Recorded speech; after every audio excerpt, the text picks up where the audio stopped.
Hello everyone, it's Dr. Wolfe here, and in this video I'm going to be going over DNA replication. And let's first talk about when this happens in the cell cycle. It's going to be happening during interphase, not during mitosis, not during M phase, in interphase, specifically S phase, the synthesis phase of new DNA.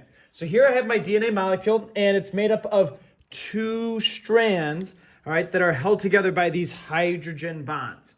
All right. So the first thing that's going to happen when we replicate the DNA is we need to separate our strands. We're going to do this with this enzyme called helicase. It spins as fast as a jet engine to break these hydrogen bonds. Now, in actuality, the machinery itself is actually stationary. It's the DNA getting fed through it. But for our purposes, it's easier to show that helicase is going through breaking those hydrogen bonds, and as a result, separating my strands in this case. All right. So as it goes through this helicase and opens up my DNA molecule, it's kind of creating this fork right here. We call this a replication fork, but for our purposes, we're just going to separate it like this just to make it a little bit easier. All right. Now, normally these hydrogen bonds would want to just go right back to each other, but what we also have are these single-stranded binding proteins that attach to our DNA and prevent it from attaching back together with those hydrogen bonds. All right.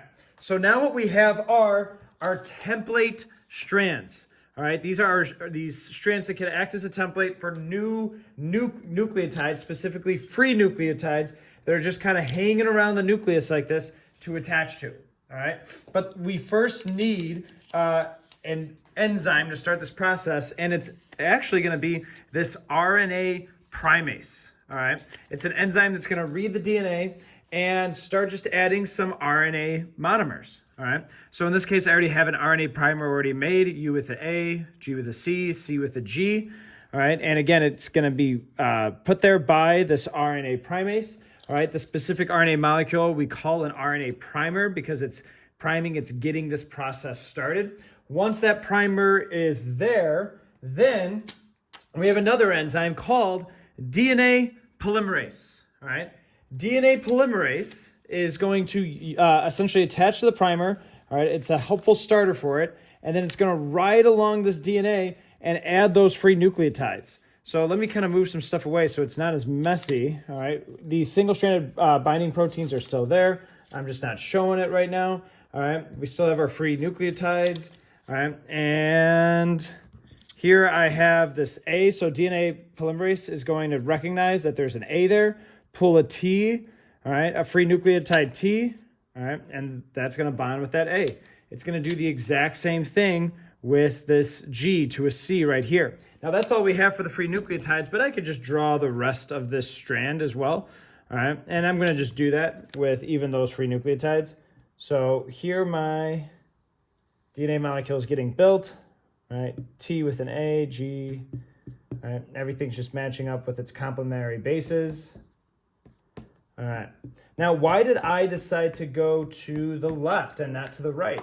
All right. Well, if we look at our molecule right here, all right, I have this 5' end right here, this 3' end right here, and let's make sure that this shows up in the video. All right, 3' end right there. But DNA runs in a different direction, so 5 to 3 in this direction, where here's the 5' end, here's the 3' end for this other strand right here. DNA polymerase only adds nucleotides in the 5 to 3' direction, right? So once DNA primase gets going, it's creating the strand. We call this the leading strand because it's the one that gets started. It can just keep on going, all right? Now, what about over here? We still need to copy this DNA. So what's going to happen is this RNA primase is going to detach from here, all right, and kind of move down the line to start a new RNA primer. All right, so here I have ACG, UGC. It matches up perfectly. Again, that's because of my RNA primase. All right, and the DNA polymerase is going to attach again, get started with this RNA primer right here, and start adding nucleotides. So let's make that happen. All right, A, T, G, T, C. All right, and it goes down the line. All right. Now notice that there's an mRNA, not mRNA, just an RNA molecule here. All right. That needs to get out of the way, and so we have this other enzyme, RNase H, that's going to remove that. all right, and allow DNA primase to continue doing its job. All right, so here we have now A, C, G. All right, there we go. All right, and eventually this RNase H is also going to remove this RNA primer over here. All right, so we've essentially replicated our DNA molecule. All right, but we're not done just yet. All right. By the way, the fact that our RNA primer had to kind of keep on going back, all right, we're going to call that the lagging strand end of where DNA replication started right here. All right, and here was our leading strand, right? Now notice though, and I did this on purpose, there's this little gap right here, right? DNA polymerase is not actually able to connect, all right, this strand to this one right here.